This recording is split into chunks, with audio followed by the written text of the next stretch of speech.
Te disseram que o problema era o pão, que depois dos 60, ele deveria ser cortado do seu prato como que elimina um veneno. E por algum tempo, você acreditou. Talvez até tenha sentido culpa por gostar daquele pão quentinho de manhã, ou por desejar um pedaço a mais ao final da tarde. Mas o que ninguém te explicou é que, às vezes, o que parece ser o vilão é só o reflexo de algo mais profundo, escondido na rotina, nos hábitos que construímos sem perceber. Aos poucos, o corpo começa a dar sinais. Uma fadiga que chega antes do meio-dia, um inchaço insistente, uma lentidão que não combina com a vontade de viver com mais leveza. Você tenta comer melhor, cortar isso, evitar aquilo, seguir as regras. Mas mesmo assim, a energia não volta. E aí vem a frustração. A pergunta silenciosa: será que estou fazendo tudo errado? Foi o que eu senti. Me disseram: pão? Depois dos 60, isso não pode mais. E por um tempo, aceitei. Mas algo não fechava. Porque mesmo evitando o pão, meu corpo não melhorava. Minha disposição continuava baixa e minha vontade de me movimentar desaparecia mais a cada dia. Até que um dia, no silêncio da minha cozinha, essa pergunta me atravessou: será mesmo o pão o problema? Ou será que estou olhando para o lugar errado? Aquilo me despertou. Percebi que talvez o que estivesse prejudicando minha saúde não fosse apenas o que eu comia, mas tudo o que eu deixava de fazer, inclusive por medo, por cansaço, por solidão. Essa descoberta me levou por um caminho diferente. Um caminho mais leve, mais gentil com meu corpo e com minha história. Porque o verdadeiro problema não era o pão. Era o piloto automático. Era acordar todos os dias e repetir os mesmos hábitos sem perceber o que eles estavam tirando de mim. E foi ali que tudo começou a mudar. Agora, quero te mostrar passo a passo como encontrei essa resposta. E porque talvez o que esteja roubando sua vitalidade não é o pão, mas o jeito como você tem vivido os seus dias. Vamos juntas e juntos. Porque com calma, constância e a ajuda de Deus, sim, é possível reencontrar a força. Mesmo depois dos 60. Durante muito tempo, acreditei que evitar certos alimentos seria suficiente para recuperar minha energia. Me concentrei tanto no pão que não percebi tudo o que acontecia ao redor. A verdade é que o pão era apenas a ponta do iceberg.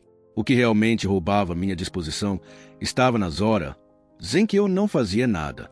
Nos momentos em que eu achava que estava descansando, mas na verdade, estava me afastando ainda mais da minha força. É fácil confundir cansaço com necessidade de repouso. A gente se senta, se deita, espera que o corpo recupere sozinho o que perdeu com o tempo. Mas o descanso sem movimento pode se transformar em um sedentarismo invisível. Um sedentarismo que não dói de imediato, mas vai silenciando nossos músculos, nossa vitalidade, até nos fazer acreditar que estamos apenas envelhecendo, quando, na verdade, estamos parando. Comecei a olhar para meu café da manhã com outros olhos. O pão em si não era o problema, mas sim o que ele representava na minha rotina. Um início de dia passivo, automático, sem intenção de movimento. Eu comia, sentava, ligava a televisão e ali permanecia.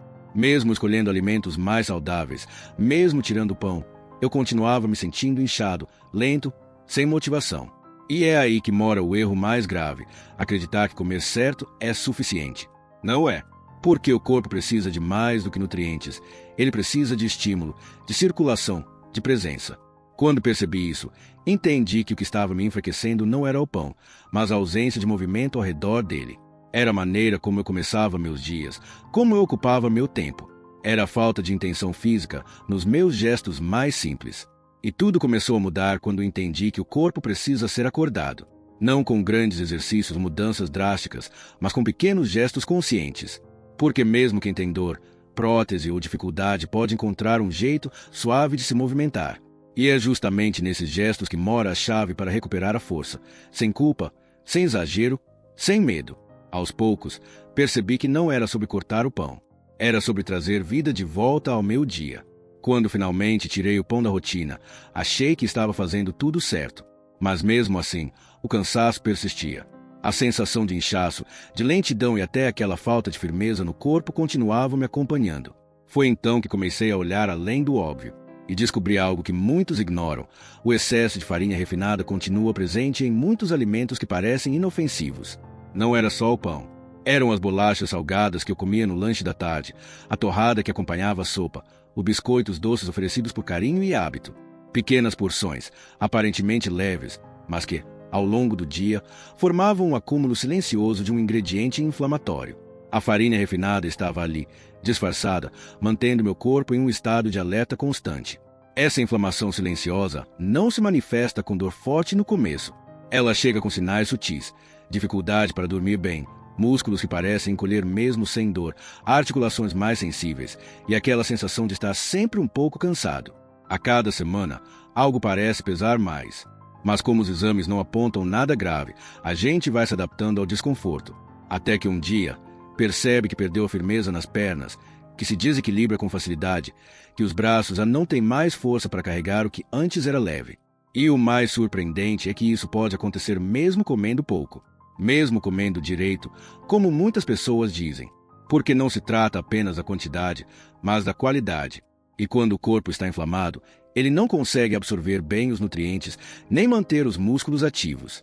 Ele começa a acumular o que não precisa e a perder o que mais precisa: força, estabilidade e vitalidade. Foi aí que aprendi um teste simples. Nada de remédios ou exames complicados. Apenas observe. Ao final do dia, você se sente mais leve ou mais inchado. Seus pés marcam o calçado, suas mãos parecem apertadas nos anéis, sua barriga estufa mesmo sem ter comido muito. Esses sinais são formas do corpo dizer que algo não está fluindo bem. Essa observação não é para gerar culpa, é para trazer consciência. Por quê? Com calma e constância, é possível reduzir essa inflamação. Não cortando tudo de uma vez, mas escolhendo com mais carinho o que entra no prato, principalmente como você movimenta o corpo para ajudar a digestão, a circulação e a renovação da sua força. E foi nesse momento que percebi, o envelhecimento que eu sentia não era apenas pela idade, era pelo hábito invisível de consumir farinha, de ficar parado. Um hábito que pode ser transformado. E isso muda tudo. Durante muito tempo, achei que perder força era uma consequência inevitável da idade. É normal, eu ouvia. Depois dos 60, é assim mesmo. E por acreditar nisso, deixei passar muitos sinais. Não percebi que a força muscular não desaparece de uma vez. Ela vai se apagando aos poucos, em silêncio, dentro dos nossos hábitos mais comuns. Começa com pequenos gestos que deixamos de fazer. Deixar de subir escadas porque dá mais trabalho. Evitar carregar sacolas para não sentir dor. Sentar no sofá e passar horas ali porque o corpo está cansado demais. São decisões compreensíveis, humanas, mas que, repetidas dia após dia, acabam roubando o que ainda temos de força ativa. E o pior, sem dor, sem alarme, sem aviso. O pão entrou nessa história como um símbolo de conforto, mas percebi que o verdadeiro impacto vinha da forma como eu estruturava meu dia ao redor da inércia. Eu comia, descansava, assistia, esperava. Meu corpo, feito para se mover, ficava parado. E nesse silêncio, os músculos foram adormecendo. Muitas pessoas acreditam que caminhar é suficiente. Eu ainda caminho bastante, me disseram algumas vezes. Mas caminhar sozinho, sem estimular outras partes do corpo, sem desafiar suavemente os músculos, pode não ser o bastante. Principalmente se essas caminhadas são sempre no mesmo ritmo, na mesma distância, sem variações. É como uma geladeira velha que ainda liga, mas já não gela como antes. Funciona, mas com menos potência. E o problema é que a gente só percebe isso quando a força já se foi. Quando levantar da cadeira exige um impulso maior. Quando precisamos apoiar as mãos para sair da cama. Quando um tropeço simples vira risco de queda. Mas isso não precisa ser assim. A força pode ser preservada, mesmo aos 70, 80 ou mais. O segredo está na constância de movimentos simples, adaptados, que ativam os músculos mesmo que devagar. Não é sobre levantar peso, mas sobre não deixar que o corpo esqueça de se sustentar. E isso vale para todos nós. A idade pode avançar, mas a potência não precisa desaparecer. Ela pode ser recuperada, dia após dia, com respeito, com suavidade, com presença. Porque o corpo, mesmo machucado, mesmo cansado, ainda responde ao cuidado. E foi aí que tudo começou a mudar para mim. Nem sempre a gente come por fome. Muitas vezes, comemos por dentro, por um vazio que não se preenche com alimentos, mas que pede consolo, rotina, presença. O pão, naquele momento do dia, trazia algo mais do que sustento. Ele trazia um alívio, uma sensação de companhia, de cuidado, de memória. Era como se, por alguns minutos, eu estivesse menos sozinho. Como se aquele pedaço de pão estivesse me abraçando de um jeito silencioso. Com o tempo, percebi que o pão estava tentando silenciar algo mais profundo. A solidão de muitas horas sem alguém para conversar. A repetição dos dias sempre iguais. A saudade de uma vitalidade que, por dentro, ainda existia, mas que meu corpo já não acompanhava. E nesse silêncio, o pão se tornava anestesia. Um alívio rápido, fácil, mas passageiro. A fome emocional é sutil. Ela chega quando o dia parece longo demais, quando a casa está silenciosa ou quando o coração aperta sem explicação. É aquela vontade de mastigar algo quando, na verdade, o que queríamos era um abraço, um passeio, um bom dia dito com calma, uma escuta verdadeira. E isso não é fraqueza, isso é humano. É a forma que encontramos para seguir em frente quando o emocional pesa mais do que o corpo suporta. Mas reconhecer isso muda tudo. Porque quando conseguimos perceber que o que sentimos não é fome do estômago, mas da alma, abrimos espaço para outros tipos de alimento. Uma conversa no portão, um telefonema, uma caminhada leve, mesmo que curta. Foi quando comecei a me perguntar: estou com fome ou estou com saudade? Estou com vontade de comer ou com vontade de preencher um espaço vazio dentro de mim? Essas perguntas me guiaram para escolhas mais conscientes. Não perfeitas, não sempre corretas, mas mais alinhadas com o que eu realmente precisava naquele momento. E aos poucos, fui criando outras formas de me acolher, de movimentar meu corpo com carinho, de sair da repetição com pequenos gestos que faziam diferença. Porque o pão pode ser gostoso, mas não substitui o afeto. Não substitui o toque, a escuta, o movimento que desperta a vida dentro de nós. Aprender a ouvir essa fome emocional foi um dos passos mais importantes que dei. Porque o corpo se alimenta de comida, mas a alma, essa precisa de presença. E isso muda tudo. Por muito tempo, acreditei que a única forma de melhorar minha saúde era através da comida. Pensava que, se cortasse o pão, se evitasse o açúcar, se acertasse nos alimentos, tudo se resolveria. Mas mesmo fazendo escolhas mais saudáveis, meu corpo continuava cansado.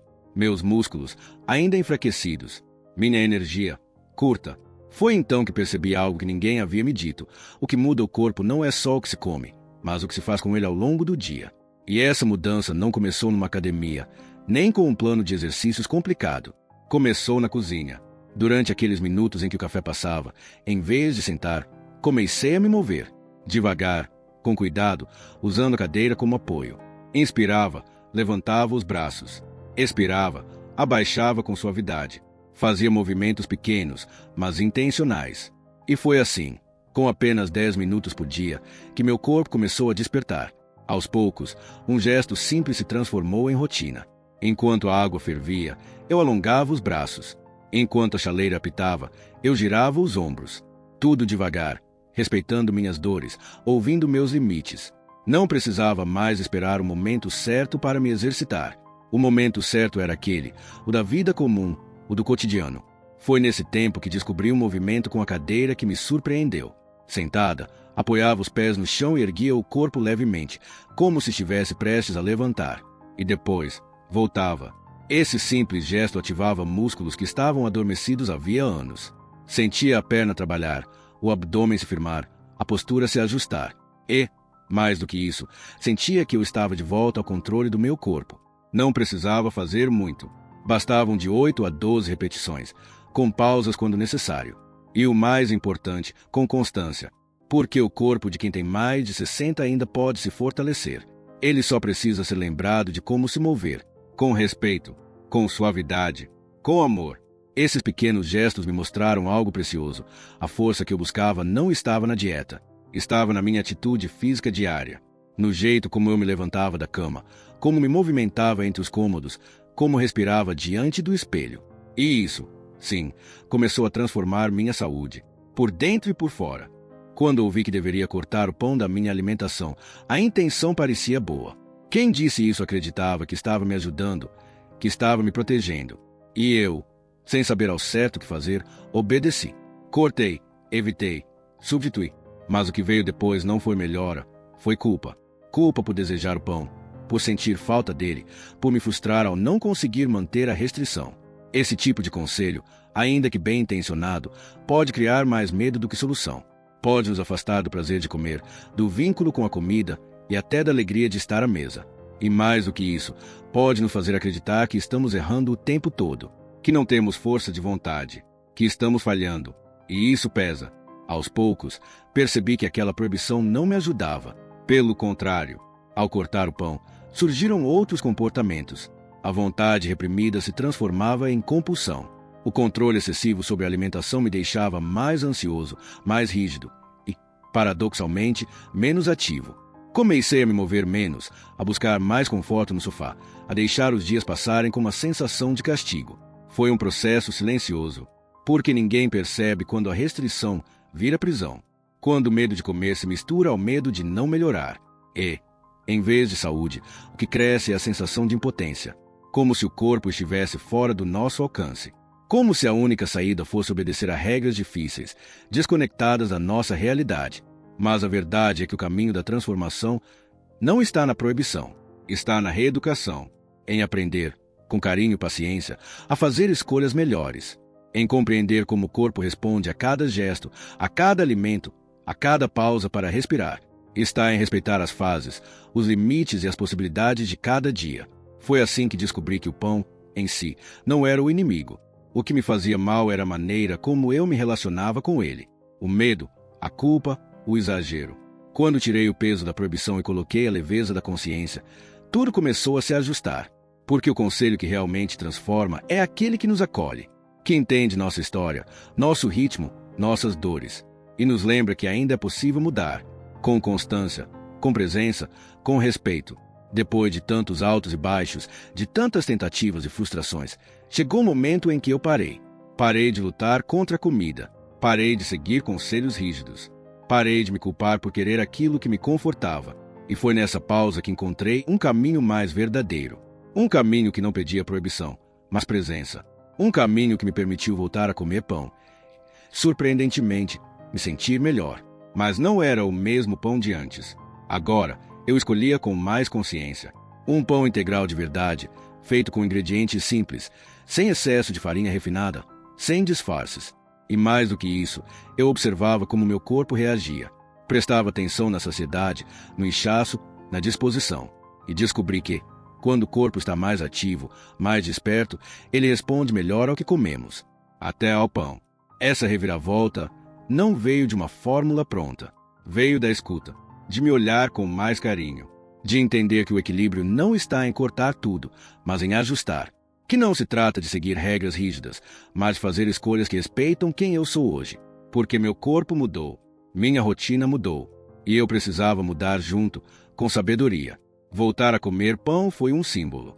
Mostrou que eu podia ter prazer sem culpa, que podia confiar em mim, no meu discernimento, na minha capacidade de sentir, que o alimento, quando respeitado, não é um inimigo, é uma relação. E como toda relação, precisa de atenção, de escuta e de cuidado. E foi assim que reencontrei o equilíbrio, não através da restrição, mas da consciência. Um equilíbrio que respeita meus limites, mas também me convida a crescer, que acolhe minhas falhas, mas me lembra da minha força, que me permite errar e recomeçar, sempre com amor. Porque, no fim das contas, a verdadeira mudança acontece quando deixamos de lutar contra o corpo e começamos a caminhar com ele, passo a passo, em paz, e com fé de que, sim, é possível viver com mais leveza, mesmo depois dos 60. No fim de tudo, ficou claro que o pão foi apenas um sinal. Ele apareceu como um vilão, mas, na verdade, era só reflexo de uma rotina que eu vivia sem perceber. O que estava me adoecendo não era aquele pedaço de pão no café da manhã, mas o modo como eu passava os dias. A repetição, a ausência de movimento, a forma automática de viver, comer, descansar. Meu corpo não estava pedindo restrição. Ele estava pedindo atenção. Quando comecei a reeducar meus hábitos, tudo mudou. Não da noite para o dia. Não com promessas milagrosas, mas com pequenas escolhas conscientes. Com o gesto de levantar da cadeira com intenção. Com o cuidado de escolher um pão que me fizesse bem. Com o compromisso de me movimentar, mesmo que por poucos minutos. E, principalmente, com a decisão de sair do modo automático e voltar a me escutar. A energia que eu tanto buscava não estava escondida em uma dieta restrita, nem em uma regra rígida. Ela estava ali, dentro de mim, esperando que eu abrisse espaço. Esperando que eu deixasse de me punir e começasse a me cuidar com mais verdade. E quando isso aconteceu, a vitalidade começou a voltar. Junto com ela, a confiança, a firmeza, a sensação de que, sim, ainda havia muito a viver. Por isso, deixo aqui um convite sincero. Observe com carinho o que você faz sem perceber. As escolhas, os movimentos, os pensamentos que se repetem todos os dias. Talvez seja ali, nesse automático silencioso, que esteja a chave da sua transformação. Porque mudar é possível, mesmo aos 60, 70, 80, com constância, com afeto, com a bênção de Deus. E lembre-se, não é sobre perfeição, é sobre presença, um passo de cada vez. E isso, por si só, já é o começo de uma nova vida. Clique no vídeo que estão recomendando agora.